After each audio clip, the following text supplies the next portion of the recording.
কোরবানির পশুর গোশত এটা আপনি আহরণ করতে গিয়ে মাথায় রাখবেন যে কোরবানির পশুর রক্ত, বুড়ির ময়লা এগুলো যেন আশপাশের পরিবেশটা নষ্ট না করে। আমরা অনেক সময় দেখি কোরবানির ঈদের 2 দিন 4 দিন 5 দিন পর পর্যন্ত রাস্তাঘাট দিয়ে চলা যায় না দুর্গন্ধের চোটে, ঠিক না বেঠিক? এবং কোরবানির মৌসুমে প্রায় বিভিন্ন বছরে দেখি আমরা বন্যা হয়, এই ময়লাগুলো পানির সাথে বিভিন্ন জায়গায় ছড়ায় পড়ে।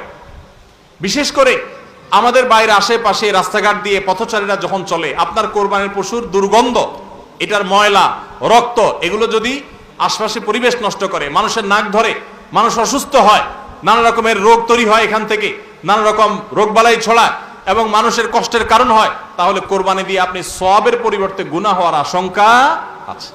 এজন্য নিজ দায়িত্বে আমার পশুর কোরবানির রক্ত গর্ত করে এমন ভাবে কোরবানি করব যে সব গর্তে চলে যাবে এবং মাটি চাপা দিয়ে দিব এবং পানি দিয়ে এমন ভাবে পরিষ্কার করে দিব, ব্লিচিং পাউডার ইত্যাদি দিয়ে এমন ভাবে পরিষ্কার করব যাতে করে আশপাশে কোনো মানুষের কষ্ট না হয়। অনেকে আছেন কোরবানির বুড়ি ময়লাগুলা যেখানে সেখানে ফেলে দিয়ে রাস্তার পাশে উনি বুড়িটা নিয়ে চলে গেছেন। এটা কোনো ভালো মুসলমানের কাজ না, এটা ফাসেক মানুষের কাজ। নবী করিম সাল্লাল্লাহু আলাইহি সাল্লাম ঈমানের শাখা বলতে গিয়ে বলেছেন ইমাতাতুল আযা আনিত তরিক, ঈমানের একটা শাখা হলো রাস্তায় এমন কিছু যদি কেউ কষ্ট ফেলে রাখে যেটাতে আরেকজনের কষ্ট হয়, সেটা আপনি আরেকজন ফেললে আপনি সরাই দিবেন, এটা হলো ঈমানের দাবি। আর আপনি নিজে যদি ফালান সেই জিনিসটা, যে জিনিসটা মানুষের কষ্ট হয়, তাহলে এটা তো কুফরির অঙ্গ হবে। কথা কি বুঝাইতে পারছি? আমরা অনেকে কোরবানি করি কিন্তু এই জিনিসগুলো খেয়াল করি না যে আমার কোরবানিটাকে অনর্থক করে দিতে পারে, অর্থহীন করে দিতে পারে, সওয়াবের পরিবর্তে গুনাহ হতে পারে। এজন্য কোরবানির পশুর রক্ত, ময়লা, বুড়ির ময়লা এই সবগুলোকে আমরা নিজ দায়িত্বে একেবারে পরিষ্কার করে রাখবো। মনে থাকবে তো ইনশাআল্লাহ? আল্লাহ তাআলা আমাদের সবাইকে কোরবানির এই ইবাদতকে আল্লাহকে সন্তুষ্ট করবার উদ্দেশ্যে খালেস এবং বিশুদ্ধ নিয়তে, সহি নিয়তে এবং এই কোরবানিকে আল্লাহ তাআলা বিশুদ্ধ উপায়ে আমাদেরকে সবাইকে সম্পাদন করার তৌফিক দান করুন।